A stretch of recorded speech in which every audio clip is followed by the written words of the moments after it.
আমার হাতে যে ছোট্ট উদ্ভিদটি দেখতে পাচ্ছেন সকলেই চেনেন যে এটা মস। কিন্তু মস আর এলগির মধ্যে পার্থক্য আছে।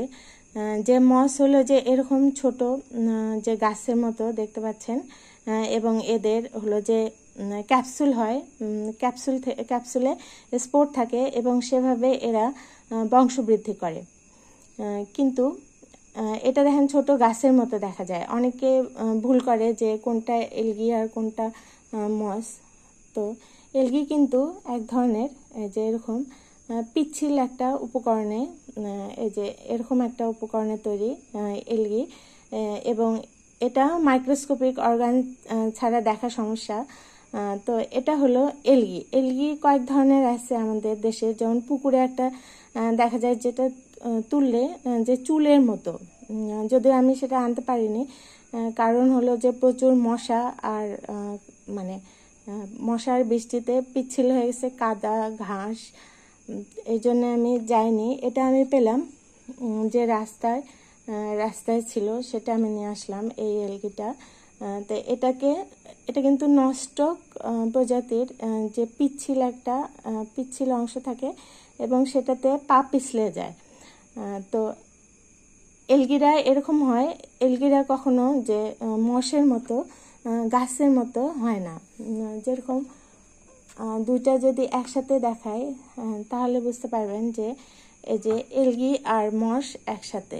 তো মশটা হলো যে গাছের মতো আর এলগিটা হলো যে এরকম জেলির মতো।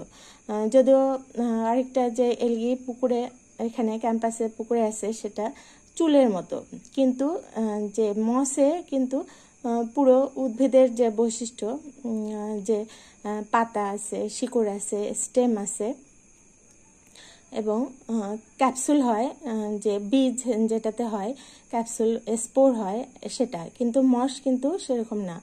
আর মসের গঠন দেখতে চাইলে আপনার মাইক্রোস্কোপ লাগবে, কারণ এটার গঠন কেমন সেটা এমনি আমি ক্যামেরাতে যদিও জুম করে দেখাচ্ছি তবুও দেখা সম্ভব না। তো শ্যাওলা বলে যে শৈবাল বলে, যে শৈবাল দেখিরে বলে উচ্চ করে শির লিখে রেখো এক ফোঁটা দিলেম শিশির। তো সেই শৈবাল হলো যে কিন্তু এলগি, শৈবাল কিন্তু মস নয়।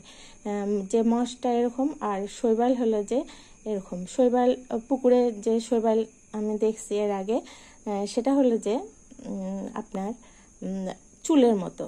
আর এটা হলো যে এ দেখেন যে জেলির মতো, একটা জেলির মতো পিচ্ছিল হলো যে এটা। তো এই হলো আমার যে বোঝানো যে মস আর এলগির মধ্যে পার্থক্য। তো শৈবাল বলা যায়, এলগিকে শৈবাল বলে, কিন্তু মসকে মসই বলতে হবে।